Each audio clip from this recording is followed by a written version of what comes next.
Welcome. In this video, I'll show you how to remove or disable restricted mode on TikTok. All right. If you find this video helpful, please leave a like and subscribe to the channel for more such tutorials.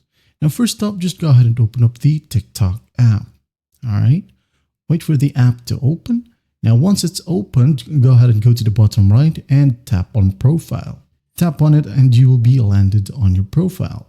Now in here, go to the top right, and as you can see here, we have the three horizontal lines. Just tap on it. Now go ahead and select settings and privacy. Tap on it. Now in here, go ahead over to content and display section. This one. All you need to do is find content preferences. Okay, right here. Tap on it. Now once it loads, as you can see here at the second option, we do have restricted mode. If you want to disable it, make sure that it is set to off. And if you want to enable it, make sure to turn it on. All right, just tap on it.